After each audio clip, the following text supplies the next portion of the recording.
Hola, muy buenas tardes, bienvenidos a un objeto textual más. Mi nombre es León y hoy les voy a hablar de un tema de filosofía. Por eso he titulado a este video Los tres increíbles de la filosofía: Sócrates, Platón y Aristóteles.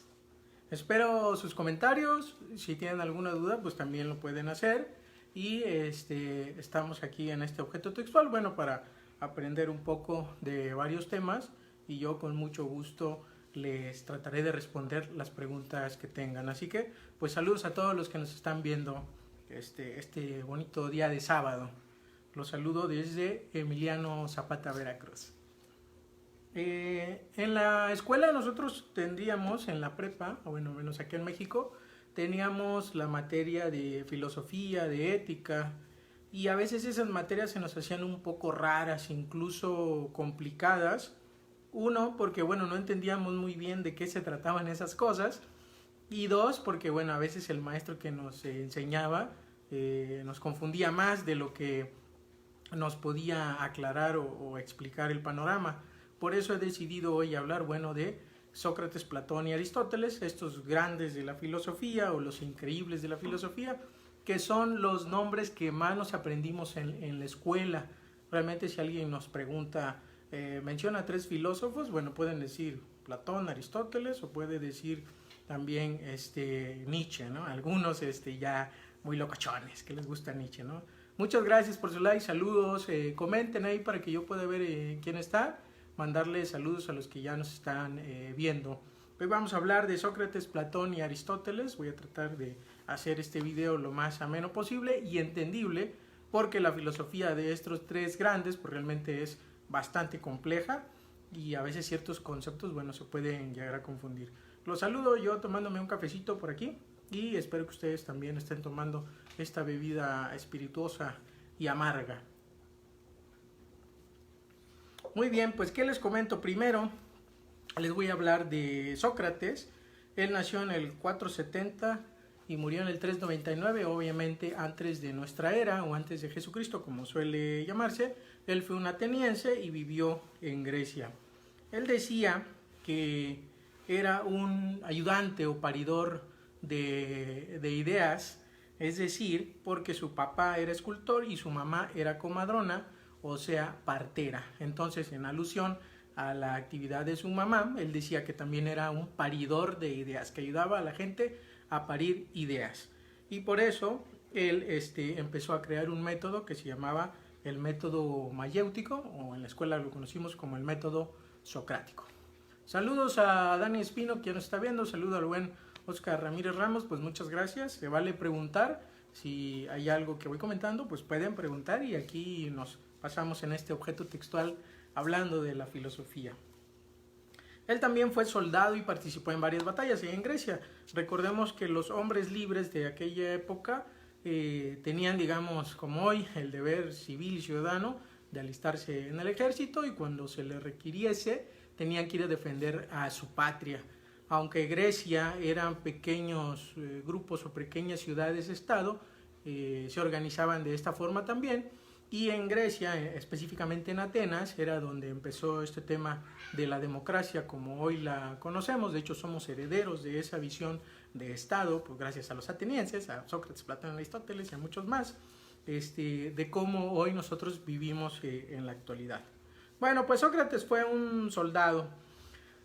Lo más interesante de Sócrates no es que haya sido soldado, sino que se le considera, bueno, de cierta forma, uno de los fundadores de la filosofía griega y también en el mundo. Aunque antes ya había habido algunos presocráticos o algunos pensadores, como Tales de Mileto, que pensaba que el origen de todas las cosas era el agua. También estaba Anaximandro, que pensaba que el origen de todas las cosas era algo llamado como lo indeterminado o el apeirón.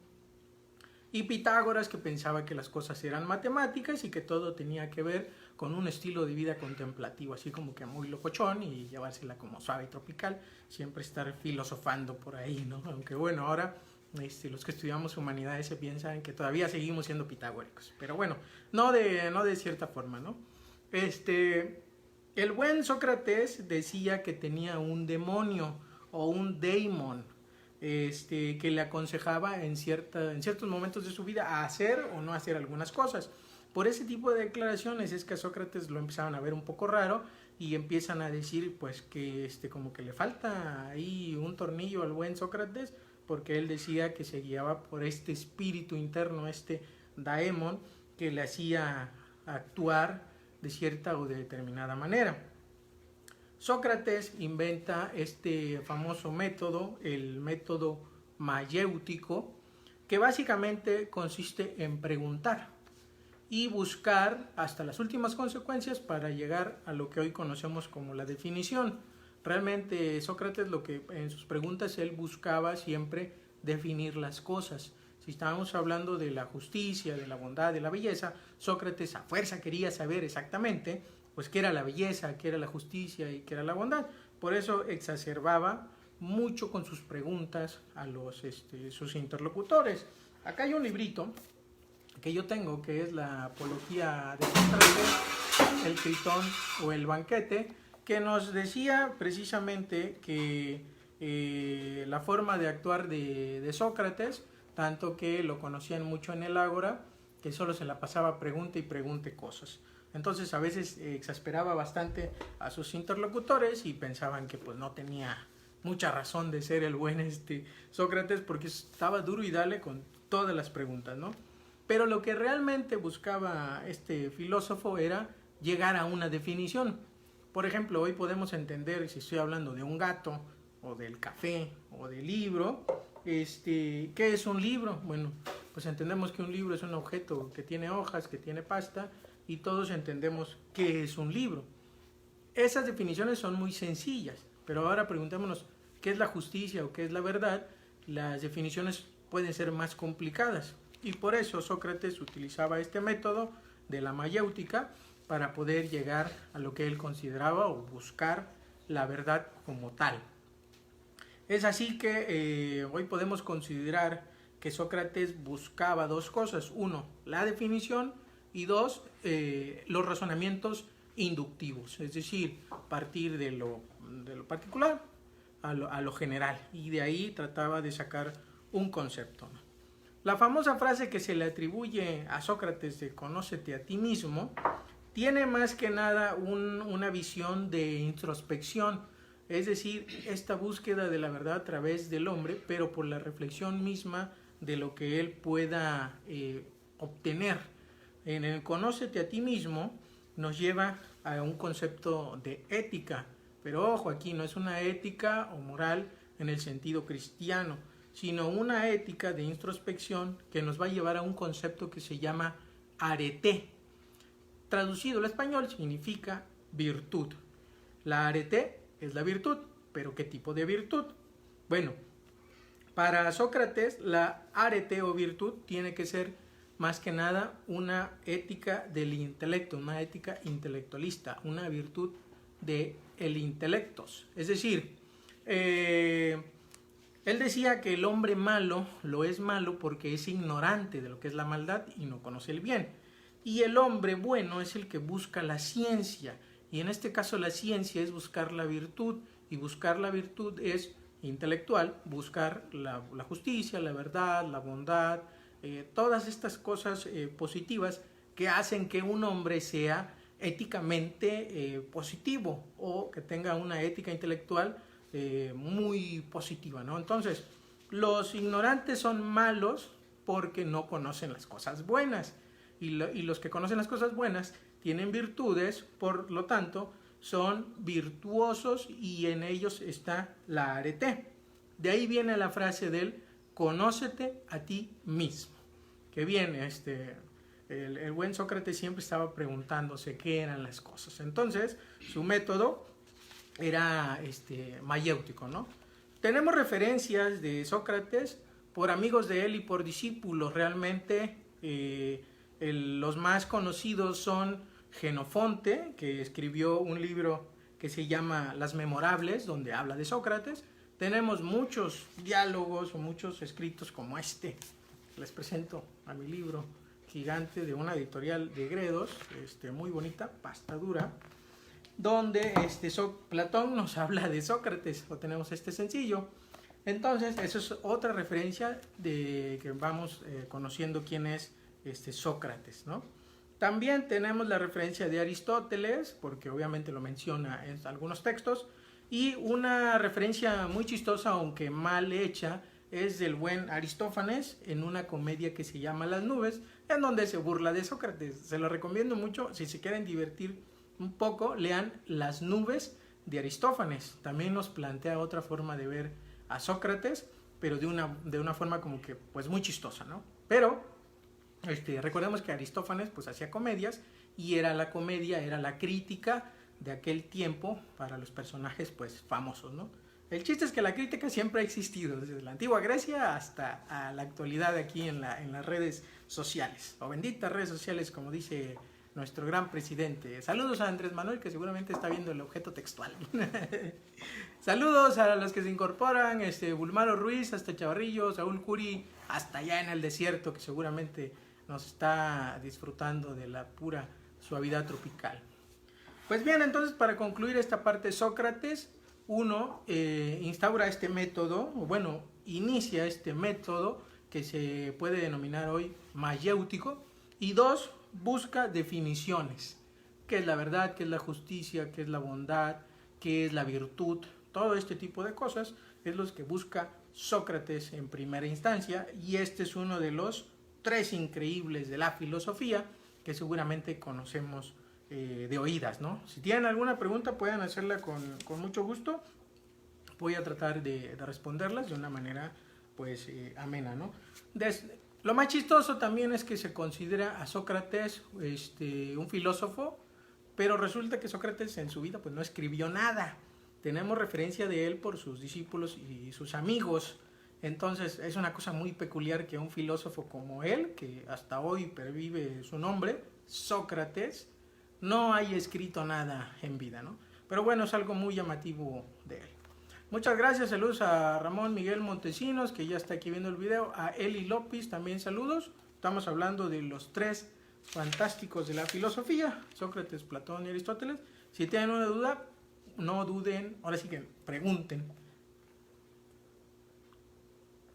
Saludcito con un café, yo los saludo desde aquí, Emiliano Zapata, Veracruz, con un buen cafecito veracruzano. Ahí coméntenme qué están tomando ustedes. Pues bien, ahora llegó el turno de hablar de este fulano, de mi amiguísimo Platón. Todos conocemos a Platón, y aquí tengo otra edición más coqueta, más. A mí me gusta mucho la pasta dura, es una de las maravillosas, pero es Editorial Gredos y tiene un estudio introductorio de Carlos García Gual y de Antonio Alegre Gorrí, que bueno, son temas ya más especializados para aquellos los que nos gusta tocar estos temas de manera más así como rimbombante, ¿no? Pero también es muy bueno, de la edición Mestas, es una colección de la Apología, Critón y Banquete, que es lo que más o menos tenemos a disposición para conocerlo. Vale 50 pesos y valdrá 200 o 300, ¿no? Depende para conocerlo, ¿no? Saludos al buen Oscar, sí, tamalitos y café de Rancho Viejo, eso es cierto, esos son los mejores, ¿no? Saludos, y aquí con mi cafecito también. Pues les voy a contar ahora de mi amigo Platón. Y bueno, lo primero que hay que saber de Platón es que no se llamaba Platón. Platón se llamaba Aristócles. Así es, el nombre de Platón, que por hoy lo conocemos, realmente es un apodo, y su nombre verdadero, su nombre de pila, como decimos hoy, era Aristócles. Pero se ganó el sobrenombre de Platón porque era un ateniense muy alto, robusto, casi así como yo, así de ponchao. Y pues sus amigos le decían Platón porque tenía los hombros o los omoplatos grandes. Entonces, pues ahora sí que la flota le puso Platón y ya le quedó Platón para toda su vida, y ahora lo conocemos así. Pero bueno, es uno de los tres fantásticos de la filosofía de Grecia. Bueno, pues Platón nace en el 427 y muere en el 347 antes de nuestra era, o antes de Jesucristo.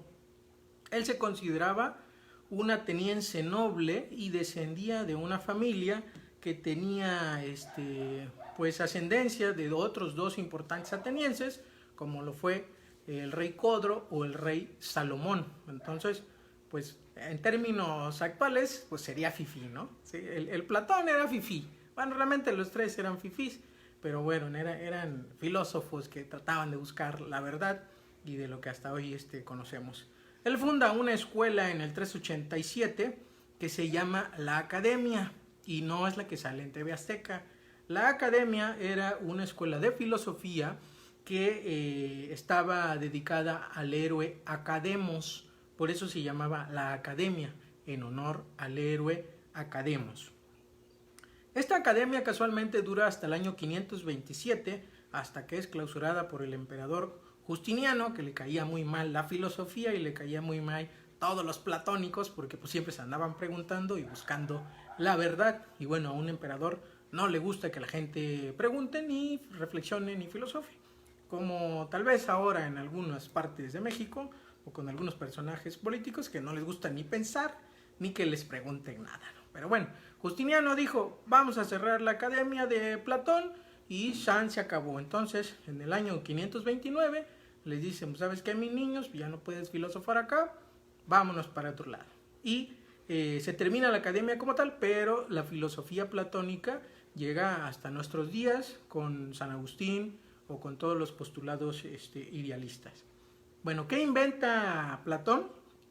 Él más que nada inventa la forma de escribir en diálogo, y su obra, que bueno, yo tengo este libro que está bastante choncho.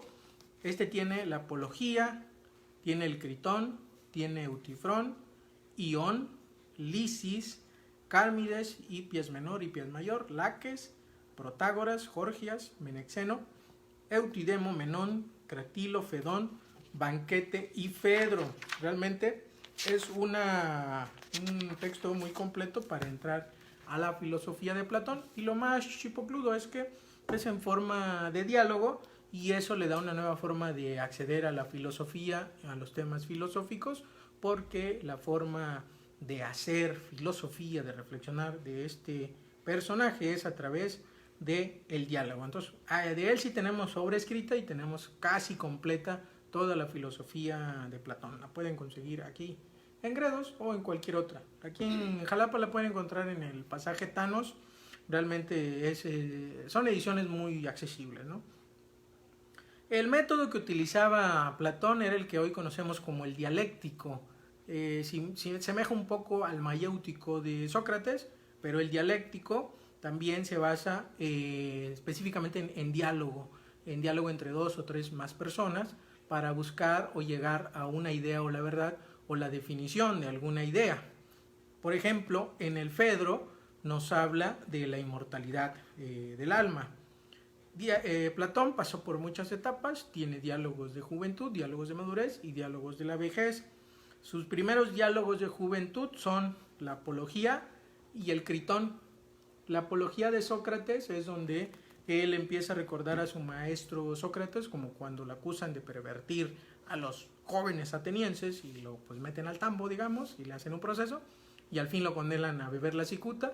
Y bueno, Platón, como buen alumno, recuerda a su gran maestro Sócrates, y en ese texto de juventud explica los postulados filosóficos de su maestro Sócrates. Un diálogo de madurez es de Fedón o el alma, que también lo pueden encontrar acá. Ese diálogo nos va a explicar dos cosas muy interesantes. Uno, por qué tenemos alma, esta alma es inmortal, y cómo esta alma adquiere el conocimiento. También vamos a encontrar otro diálogo que se llama El Banquete, donde nos va a explicar Platón qué es el amor a través de un mito, y eso llevado a una reflexión o a un concepto de lo que es el amor, que básicamente el amor es buscar al otro. Y ahí es donde viene y tenemos la herencia de el amor platónico. Nosotros creemos que el amor platónico es aquello ideal, aquello bonito, aquello que nunca se va a acabar y esas cosas. Y bueno, pues no es cierto. Platón nos explica en El Banquete que el amor, bueno, es una constante búsqueda, porque los dioses nos castigaron en aquellos tiempos remotos. Existía un hombre y mujer unidos, los dioses se enojaron y los parten, y cada quien se va por su lado. Entonces, para volver a juntarse, tienen que buscar su media naranja o su media mitad, y ahora esa es la forma platónica, en términos muy sencillos, de entender lo que es el amor. Así que tenemos mucho de la filosofía de Platón en nuestros tiempos. Saludos a Bárbara Ávila hasta Aguascalientes, que está viendo el video. Estamos hablando de los tres fantásticos de la filosofía, Sócrates, Platón y Aristóteles, que bueno, yo sé que entiende muy bien esos temas también la maestra Bárbara. Y le mando saludos con un cafecito veracruzano. Bueno, pues les estaba comentando, si tienen preguntas pueden decirlas, echarlas y las vamos contestando. Otro diálogo de Platón es el de la República. En este nos habla de lo que es la justicia y la forma ideal del Estado. En esta parte, Platón casualmente dice que los mejores personas para gobernar una ciudad pues son los filósofos. Bueno, pues obviamente pues nadie vende pan caliente, pero bueno, el buen Platón dice que los filósofos son los que deben de gobernar a los ciudadanos y por lo tanto el filósofo rey es el mejor y apto para gobernar a una ciudad, estado griega. Bueno, también hay unos diálogos muy interesantes, por ejemplo en la vejez, el Timeo. En este nos habla de la Atlántida, que bueno, nosotros tenemos referencias de lo que es la Atlántida y bueno, nos habla de una ciudad ideal de conocimiento y de saber, por si quieren entrar al diálogo de Platón que se llama la Atlántida. Ahí se los dejo de tarea. Los diálogos más conocidos de él son obviamente Apología de Sócrates, que ya les dije de qué se trata, y El Fedón, o de la inmortalidad del alma, por si ustedes quieren saber un poquito más de lo que se trata este asunto de la inmortalidad del alma y de por qué pensamos así. De hecho, realmente la religión católica y algunas otras toman algunas cosas de los filósofos griegos, especialmente de Platón, sobre el tema del alma, y es muy interesante pues ir analizándolo, ¿no? Bueno, ¿qué propone Platón en cuanto a la filosofía? Sócrates proponía la definición y buscar la verdad a través del método mayéutico. Platón propone lo mismo, buscar la verdad, el saber, a través de la filosofía, pero para ello utiliza mitos. Uno de esos mitos es el famoso mito de la caverna, expuesto en el libro 7 de su libro La República. Ahí nos habla de una caverna donde están unas personas, hay una barrera y atrás hay un fuego. Básicamente habla de los prisioneros son las personas que estamos en el mundo normal, natural. El fuego es el conocimiento y las sombras que aparecen son todo lo que nos confunde en el mundo. Y la salida de la caverna hacia la luz sería como llegar a la filosofía y despertar de este sueño que tenemos, que es el mundo de las sombras, ¿no? Pero bueno, ahí nos habla de la vida usual. Pensamos que conocemos las cosas, pero dice Platón, no las conocemos, porque la vida filosófica es la que nos da el verdadero conocimiento. Entonces, ¿qué se tiene que hacer? Salir de la caverna, ir al mundo y conocer la realidad verdadera. Y bueno, ¿qué dice Platón? ¿De qué se entiende por filosofía y filosofar? Casualmente va a decir que es un echar de menos el saber. ¿Y quién echa de menos el saber? Ni es el sabio ni es el ignorante. Platón dice, echa de menos el saber el que está en medio de esos dos, es decir, en medio del sabio y en medio el que no sabe nada, como la mitad. Y para eso él lo va a denominar como las personas intermedias, o aquello que se llama en griego metaxi. La metaxi es aquello que se echa de menos, aquel que busca el saber. Entonces, porque si eres sabio, pues ya no te preocupas de nada. Y si eres ignorante, pues tampoco te preocupa porque no sabes que hay más allá de tus narices. Pero aquel que está buscando el saber es el filósofo y lo va a denominar Platón como metaxi. Entonces, estos filósofos, dice Platón, son amigos de mirar y buscar la verdad. ¿Y dónde está la verdad? Según para Platón, va a estar en el famoso mundo de las ideas. Saludos a Valeria de León, mira, León, que nos está viendo. Si gusta preguntar, también vamos a contestar las dudas que tengan, ¿no? Comentarios. Ahí está bien bueno mi café. Ahí me mandan un pan. Bueno, entonces, en el mundo de las ideas, dice Platón, lo verdadero es la idea, y en griego idea se dice eidos. El eidos va a ser figura o aspecto, y dice Platón, La idea es, pues, el supuesto del conocimiento y de la visión de las cosas como tales. Traducido en términos cristianos, como decía mi sabia abuela, nosotros podemos tener la idea de cualquier cosa. Podemos decir la idea de la manzana y tenemos una manzana. O podemos tener la idea del libro. Ok, esta idea que yo tengo del libro aquí, estoy viendo al libro. Pero este libro no es el libro real. Para Platón, este libro es una copia de una idea verdadera que está en el mundo de las ideas, o en el topus uranus, le llama él. Para acceder a esta idea que es falsa, pero ir a la idea verdadera en el topus uranus, tenemos que tener un proceso, como en el de la caverna, de salir y buscar esa idea verdadera. Entonces, todas las cosas del mundo son así: la idea de libro, la idea de perro, la idea de caballo, la idea de hombre, la idea de justicia y todo ese tipo de cosas están en ese mundo ideal, alejado de nosotros, porque estas cosas físicas las llama entes, y estos entes son falsos, por lo tanto no pueden ser verdaderos. Son solamente copias de las ideas verdaderas que están en el topus uranus. Y bueno, entonces se preguntarán, ¿cómo accedemos a las ideas y al conocimiento?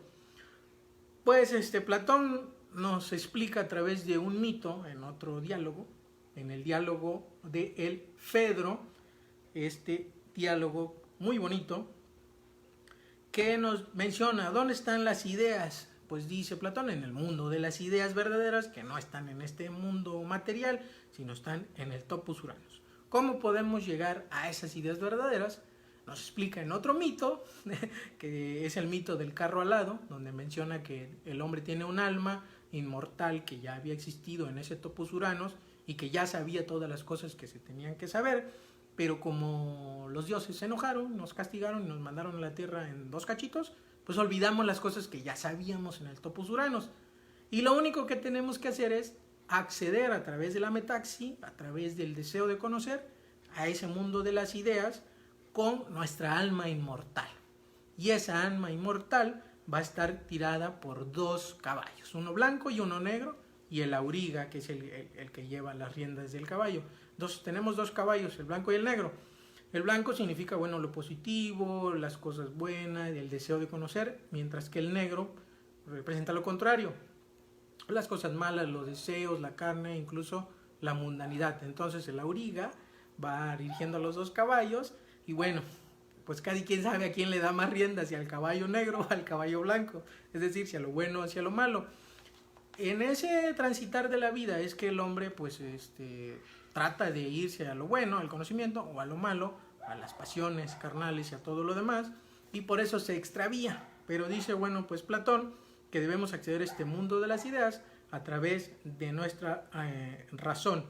Y por eso debemos de ejercitar la razón, bueno, que la razón estaría para acá, no estaría acá para los griegos, para poder acceder otra vez al conocimiento, y que realmente no es acceder, sino es recordar lo que ya se sabía en aquel tiempo a través de esta alma y esta razón que busca el conocimiento. Porque por un lado tenemos el mundo sensible, donde están las cosas reales, las sombras, y esas cosas le llama Platón la doxa, lo que no es verdadero. La doxa es las cosas del mundo normal, pero que son falsas.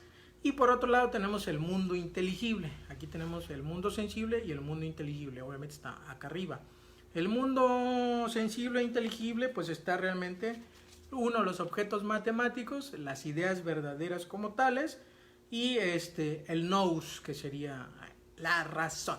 Entonces debemos de acceder a ello, a este mundo inteligible, a través del nous, de esta alma que tenemos con estos 2 caballos. Y nosotros sabemos cuál le damos más rienda, si el caballo negro, que se va por las pasiones, o si el caballo blanco, que se va por el intelecto, ¿no? Entonces, la razón es el auriga, el que dirige el coche.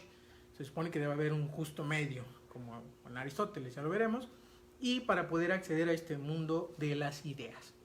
Bueno, realmente eso es muy sencillo de explicar en la filosofía, muy reducida a la filosofía de Platón, pero en términos cristianos y entendibles, es el resumen de lo que sería lo que busca Platón. Bueno, en resumen, Platón se llamaba Aristócles, escribió en forma de diálogos, su filosofía se trata del mundo de las ideas, el topus uranus, y su método es el denominado dialéctico. Entonces, hasta aquí un poco de la filosofía de Platón. Si alguien quiere comentar, saludos a los que nos están viendo, pues sería muy bueno. Ahora les quiero comentar un poco también del otro grande de la filosofía, que también los conocemos. Y realmente de los tres tenemos herencias y tenemos palabras, tenemos pensamientos. De Sócrates, el buscar las definiciones a través de su método mayéutico. De Platón, el tema de la teoría de las ideas o del mundo idealizado y del conocimiento a través de su método dialéctico. Y del buen Aristóteles creo que tenemos mucho más, porque él inventa específicamente la ciencia como tal. Saluden a Ramona, que anda por acá. Ramona quiere salir en los videos del objeto textual. Ramona es también aristotélico tomista y le gusta estar por allá. Por allá anda el Tilichis, que también está durmiendo. Bueno, pues les sigo explicando un poco de Aristóteles. Aristóteles nació en el 384 y falleció en el 323 antes de nuestra era. Él realmente no era griego, era macedonio, una ciudad-estado por ahí cerquita, específicamente en una ciudad que se llamaba Estagira. Entonces el buen Aristóteles escribió muchos libros también. Yo aquí tengo varios, no sería cuestión de bajar toda la biblioteca. Tenemos este libro que se titula La Física. Tiene la metafísica y tiene la física. Tiene este otro libro que se titula El Protréptico o Exhortación a la Filosofía, que está muy padre y es edición bilingüe. Tengo 2 libros de Aristóteles que a mí me encantan mucho, y hay otro libro que para él era el más importante, que es la Metafísica. Que bueno, ese no lo tengo porque pues alguna vez lo presté y nunca me lo devolvieron. El que me esté viendo, que me lo devuelva. Él en el año 343 conoce a Filipo de Macedonia y lo invita a educar a su hijo, el príncipe Alejandro. Y adivinen quién es el príncipe Alejandro. Creo que lo han visto, es más conocido en las películas por un tal Brad Pitt. Pues Alejandro de Macedonia es el hijo de Filipo de Macedonia, que todos hoy conocemos en la historia como Alejandro Magno. Él fue alumno, Alejandro Magno fue alumno de Aristóteles por invitación del rey Filipo, que era su papá, y dijo, pues como buen fifí, pues que le dé clases el mejor filósofo de toda Atenas y de toda Grecia, pues que se manda a traer al buen Aristóteles. Y dice, a ver, pues dale clases aquí al chamaco para que sepa un poco de filosofía, de biología, de física, de matemáticas, y le dio esta educación privilegiada. Se dice que Alejandro cuestionaba mucho a Platón, porque Alejandro sí creía que las diferentes culturas podían compartir cosas en común, mientras que Aristóteles decía, definitivamente no nos podemos mezclar con esos bárbaros que andas conquistando. Entonces ahí se ponía en entredicho los 2 pensamientos, tanto de Aristóteles como filósofo, como de Alejandro Magno como discípulo, y ya con un carácter férreo para defender sus ideas. Aristóteles entra a la Academia de Platón a los 18 años y dura ahí hasta la muerte de Después toma las riendas de la academia el sobrino de Platón, pero pues no le gusta Aristóteles y mejor se va. Y funda su academia en el año 334, cuando vuelve a Atenas después de darle clases a Alejandro Magno, y funda una cosa que se llama el Liceo, en honor al dios Licio y a sus musas. Pero ellos tenían una particularidad, se la pasaban filosofando caminando. Es decir, no era el típico filósofo aburrido que se ponía a leer o que estaba pensando todo el día. Ellos filosofaban caminando, y por eso se ganaron el apodo de los peripatéticos, que básicamente significa caminar o reflexionar, caminar filosofando, ¿no? Algo así. Entonces, ya que funda esa academia, esa escuela de filosofía, empieza a escribir obras. De Aristóteles tenemos muchas obras: la metafísica, la física, la política, ética Nicómaco, el Organón y un sinfín de más. Las obras que escribe Aristóteles las tenemos casi todas. Hay unas que eran para el público en general, para la la banda. Se titulaban los libros exotéricos, con X, y hay otros que eran solamente para el análisis de sus amigos de su academia de filosofía, el liceo, que se llamaban esotéricos, con S. Los exotéricos, con X, eran para el público en general, mientras que los esotéricos eran para sus alumnos de su academia de el liceo. Entonces tenía dos tipos de libros: el buen filósofo Aristóteles, que ya pensaba que la filosofía se podía enseñar y simulando a su maestro Platón, pues funda su academia, ¿no? Como hombre chipocludo de dinero y pues hombre libre, ¿no? Muchas gracias, Oscar. Dice, excelente charla con mucha buena información. Pues no, gracias a ti por estar viendo, que nos compartas y invites aquí a todos los demás a este objeto textual. Pues bien, entonces les sigo comentando. El buen Aristóteles no tomaba café, aunque ya conocía África, porque el café es de África.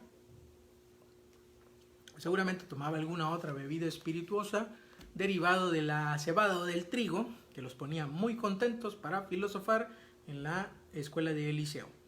Aristóteles divide las ciencias en tres: teóricas, prácticas y poéticas. Teóricas, prácticas y poéticas. Pongan ojo. Las poéticas eran las que se dedicaban a alguna actividad, es decir, una actividad que no fuera su fin en sí mismo, sino que fuera otro. Y ponemos el ejemplo de armar algo o crear algo. En estas entran muchos oficios o artes, incluso hasta la poesía o la poética es una ciencia porque crea. La retórica también. En las ciencias prácticas, Aristóteles mete a todas las que tienen que ver con praxis o acción, con hacer algo en la sociedad. Y en estas mete a la ética, a la política y a la economía. Porque, bueno, se dedican y tienen un fin que no son ellas mismas, sino servir a alguien más, a un fin en sí mismas y a algo más. Pues son la ética, la política y la economía. Y la tercera y más importante para mi buen amigazo Aristóteles, el maestro de Alejandro Magno, son las ciencias teóricas. Como su nombre lo dice, tiene que ver con el saber y el saber supremo. Es decir, la sabiduría más alta que se podía llegar en ese tiempo de Grecia. Y en estas mete a la matemática, a la física y a la metafísica. Y aquí en este libro, que es el de la física, que todos pensarán que tiene el binomio cuadrado perfecto y ese tipo de cosas. No, realmente este librito habla de la naturaleza. De la naturaleza en tanto el movimiento, porque para Aristóteles la naturaleza tiene movimiento, que vemos que no estaba tan raro, y ya buscaba saber qué es el movimiento. Entonces, en este libro de la física nos habla, traducción de Judith Smith-Osmansik, saludos a la doctora de la UNAM, nos dice Aristóteles y se pregunta qué es el movimiento. Nosotros lo damos por sentado, pero creo que tampoco podríamos explicar qué es el movimiento. Bueno, pues Aristóteles en la física nos explica y filosofa qué es el movimiento, y esa ciencia teórica suprema, como la matemática, la física y la metafísica, que sería un libro como de este choncho igual, pero con el nombre de metafísica, nos va a decir Aristóteles que es la ciencia suprema. Entonces, en ese libro de la metafísica hay una frase que todos los estudiantes de filosofía se aprenden a pie juntillas y la citan para verse más importantes y chipocludos. El primer párrafo de la metafísica en sus 14 libros es: todos los hombres por naturaleza desean saber. Es decir, ningún hombre no desea no conocer o desea ser ignorante. Aristóteles cree firmemente que todos los hombres por naturaleza desean saber, y aquella ciencia suprema que estudia eso se va a llamar metafísica. Él no le llamó metafísica, nosotros le llamamos metafísica, pero él le llamaba ciencia suprema o sabiduría primera. El nombre de metafísica se lo dio un comentador de él, porque cuando estaba, años después, estaba ordenando los libros de Aristóteles, no sabían cómo iba, entonces puso este libro primero, lo estaba ordenando en el librero, dijo, pues acá va la ética, ¿no? Y pone la ética, y luego puso la física, Y luego dijo, híjole, ¿este libro de qué trata? Y puso acá un libro que era de filosofía primera, pero puso metafísica, es decir, física y el libro que va después de la física. Entonces, en griego es metafísica, pero no se llamaba metafísica. Metafísica es una referencia del acomodo al libro que va después de la física, o sea, el libro después de este. Porque como hablaba de sabiduría y ciencia primera, no entendía ni jota de qué se trataba ese libro. Ahorita lo vamos a explicar.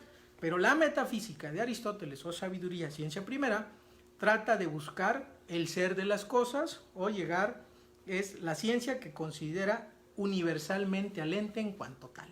Yo sé que parece un trabalenguas, pero pues así le puso Aristóteles, a mí no me reclamen. Entonces el nombre de metafísica es simplemente el acomodo. Iba el libro de la física y luego un libro que era extraño y que iba después de la física, pero quién sabe de qué se trataba. Nunca entendió el organizador de las obras de Aristóteles de qué trataba ese libro, ¿no? Y llega hasta nosotros con ese nombre de metafísica, pero realmente busca otra cosa.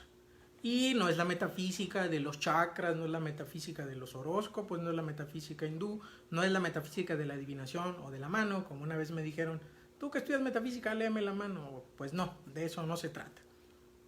¿Qué nos habla el libro de la metafísica de Aristóteles? Básicamente de buscar la sabiduría general y primera. Y ahí nos explica que hay tipos de conocimiento. El primer tipo es el de la empeiría o experiencia, que es aquel de la familiaridad con las cosas. Yo tengo empeiría de este libro, sé lo que es este libro, lo conozco, sé identificar un libro de una taza de café. Eso es empeiría, familiaridad con las cosas. Hay otro tipo de conocimiento, la tecné. La tecné es el saber hacer las cosas. Yo conozco este libro, tengo empeiría, familiaridad, pero no sé cómo se hace un libro. La tecné la tienen los editores, porque ellos sí saben cómo armar un libro, cómo ponerle la portada, cómo editar, cómo imprimir. Ellos tienen ese conocimiento que se llamaría tecné, o saber hacer las cosas. Y el conocimiento supremo, un saber demostrativo, para Aristóteles se llama episteme. Y esta es la que busca. Entonces yo tendría que saber demostrar y hacer cómo se hace un libro, desde imaginarlo, maquetarlo, imprimirlo, empastarlo, darle una forma y hasta venderlo. Básicamente serían esos tres tipos de conocimientos que nos explica Aristóteles. La empeiría, la tecné y la episteme. Esta última, la episteme, nos las va a dar la metafísica, que va a ser una ciencia que considera al ente en cuanto tal. Y aquí es donde se complica la cosa y todos los estudiantes de filosofía de primer semestre pues empiezan a oír porque nunca pensaron que Aristóteles empezara a pachequear bastante. La metafísica busca la ciencia como tal y para ello va a hacer uso de una palabra que se llama sustancia. La sustancia es el sentido fundamental de ser y este es un compuesto de materia y forma. Ya sé que empieza bien pacheco, pero pues así lo explica Aristóteles en sus 14 libros. La sustancia es el modo en que se presentan las cosas en el mundo, en un ente. El compuesto de sustancia se da en materia y forma. Lo vamos a traducir. Nosotros tenemos, vamos a usar tenemos la referencia o el conocimiento, la empeiría de lo que es un libro. Aquí hay sustancia. ¿Cuál es? La del libro. El compuesto de materia y forma va a dar una cosa que se llama sinolon. El sinolon es la materia y la forma. La materia de esto que se llama libro, que es la sustancia, la materia va a ser pues las hojas, el papel. Mientras que la forma va a ser pues la forma de un libro. En este caso es un libro grande, a diferencia de este libro pequeño. Tenemos dos libros, uno pequeño y uno grande. La materia de este libro es más sencilla, son papeles más chafones. La materia de este libro es un papel más bonito, más chipocludo y más agüezado. La materia, la forma es diferente, este es grande y este es pequeño. El compuesto de materia y forma unidos se llama sinolon. Así estaba de complicado Aristóteles. Aristóteles entonces dice que ese compuesto de materia y forma sin olón da a algo que se llama ente.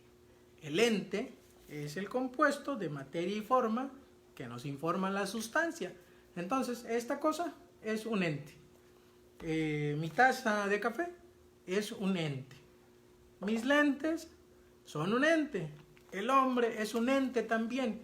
Es compuesto de materia y forma. El hombre es el compuesto de la materia de huesos, cartílago, pelo, ojos, piel. Y la forma es la forma de humano. Mi forma de humano, pues afortunadamente ahorita es de hombre. Podría ser de mujer. Y ese compuesto se llama ente o el sin olón. Entonces, este tipo de cosas resumidas es lo que explica Aristóteles en el libro de la metafísica, lo cual es la ciencia suprema, la ciencia teorética suprema, de lo que es considerado como universalmente el ente en cuanto tal. Yo sé que es complicado el tema de la filosofía con Aristóteles, pero bueno, resumido, eso es lo que busca. Aristóteles empieza a ser más puntual en sus temas de buscar la verdad, pero ya nos va a llevar a un método científico. Incluso es el método que se utiliza hoy en la ciencia. Así que si ustedes creen que las humanidades o la filosofía no tenían nada que ver con la ciencia, pues les digo que no, porque muchos temas, muchas definiciones y muchos métodos están sacados de o Sócrates, o Platón, o Aristóteles. Y lo vemos específicamente con el ejemplo del libro, de la sustancia y del ente, el compuesto de materia y forma, que nos informa lo que es un libro, para que vean que la filosofía pues sí tiene bases y no es andar diciendo marihuanadas por el mundo, ni andar de pacheco, ni decir ideas sin sentido. La filosofía es pensamiento riguroso, es retórica, es definiciones, incluso es lógica. Aristóteles también inventó la lógica, pero él le llamaba organón. Ese libro que se llamaba La Lógica, que también es un libro más o menos así, habla de diferentes temas. En el primer tema habla de las categorías y los términos, las definiciones, qué es perro, qué es gato, qué es justicia, qué es bondad, qué es definición. De eso nos habla Aristóteles en este libro que se llama La Lógica o el Organón. En el capítulo de las interpretaciones nos habla de los nombres y de los verbos. En el capítulo de los analíticos, el silogismo. El silogismo es un tipo de razonamiento que nos lleva a la verdad. Como todos los hombres son mortales, Aristóteles es mortal, por lo tanto, Aristóteles es hombre. Eso es un silogismo, A, B, C. Pero bueno, los de filosofía entenderán el tema del organón, porque hay formas de pensamiento, silogismos verdaderos, deductivos, inductivos, que ya son temas muy puntuales que nos sirven para el razonamiento. Es decir, la filosofía es muy puntual y también es rigurosa. Aristóteles en su libro de la lógica en Segundos Analíticos nos habla de las demostraciones y específicamente de la ciencia. Al final dedica un capítulo entero sobre falsos razonamientos que Aristóteles le llama tópicos y argumentos sofísticos. Es decir, aquellos razonamientos que parecen verdaderos pero que no lo son. Un ejemplo. Todos los hombres son desgraciados. Pues algunos dirán, sí, todos los hombres son desgraciados. Bueno, esa es la forma, el contenido no es cierto, porque eso es una generalización apresurada. Todos los hombres son desgraciados, es un falso razonamiento. Aristóteles nos enseña en la lógica que ese tipo de falsos razonamientos son los que utilizamos regularmente en la vida común, pero bueno, aquellos que no quieren ser filósofos, que no quieren buscar la episteme, se la pasan razonando de esa manera, de manera falsa. Uno, bueno, porque así están acostumbrados, y dos, porque no han entrado al estudio de la lógica y de los silogismos. Entonces, Aristóteles también inventa esa cosa que se llama la lógica. Por último, les voy a comentar que también Aristóteles nos habla en su libro De Ánima, que es uno similar, o bueno, también está la poética, 20 pesos. En De Ánima nos habla del alma, y ahí nos dice, estudia la naturaleza. Resumido, Aristóteles dice que el principio de la vida y los entes vivos son las ánimas, que son las que dotan de actualidad del cuerpo. Es decir, una plantita como la que tenemos acá atrás, tiene ánima, tiene eso que le dota de vida. El ánima no en el sentido católico del alma, sino lo que anima, lo que da vida, lo que da soporte a las cosas. Y Aristóteles dice en su libro que primeramente las plantas tienen ánima, y esa ánima es ánima vegetativa. Las plantas tienen ánima vegetativa. Los animales tienen alma sensitiva, sienten el dolor, el calor, el frío, pero también tienen el alma vegetativa, es decir, un grado más, ¿no? La vegetativa y la sensitiva. Pero resulta que el hombre tiene un ánima racional. Aunque bueno, si nos viera hoy Aristóteles, creo que se moriría de risa, que no hay muchos que no tengan ánima racional. El hombre tiene el ánima vegetativa, el ánima sensitiva y el ánima racional. Solo el hombre tiene estos tres tipos: vegetativa, sensitiva y racional. Se supone que las debe de cultivar para que, bueno, exista un hombre con esta virtud, esta arete, y que también busque el conocimiento o la episteme a través ya sea del método mayéutico como Sócrates, a través del método dialéctico de Platón, o a través del método silogístico científico que nos propone Aristóteles en su libro de El Organón, en conclusión o en relación con la metafísica, que es la ciencia suprema o sabiduría. Saludos a Sofi Ramírez González, que está viendo el video, muchas gracias. Y a Juan Antonio Cabrera Méndez, un buen amigo allá de la secundaria. Qué bueno ver a Juan Antonio. Estoy hablando de la filosofía, los tres increíbles de la filosofía: Sócrates, Platón y Aristóteles. Bueno, estoy explicando la última parte de Platón, diciendo que en este libro pues habla de ánima, de donde se explica qué es el alma. Aristóteles tiene muchas repercusiones en la actualidad, no solo porque inventó el método silogístico, inventó la lógica, inventó los razonamientos verdaderos, inventó el descubrimiento de los razonamientos falsos, inventó la metafísica, la física, la poética, la exhortación a la filosofía, el de ánima y muchos otros libros.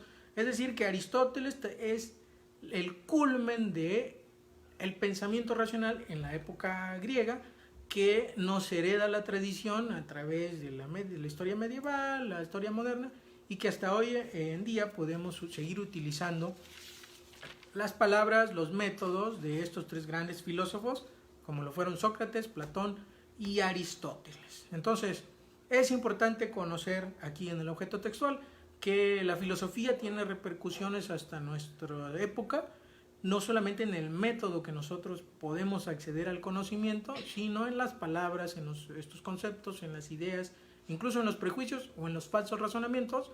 Los filósofos ya de aquella época estudiaban este tipo de cosas. Y es importante conocerlos, y por eso aquí en este objeto textual trato de llevar los temas de la manera más sencilla, incluso más entendible, con los ejemplos más fáciles, como sea entender la metafísica con un libro, ¿no? El compuesto de materia y forma, el Sinolon, del cual se predica la sustancia, y la sustancia la estudia la metafísica. No sé si alguien tenga alguna pregunta, me gustaría poder verlos por ahí.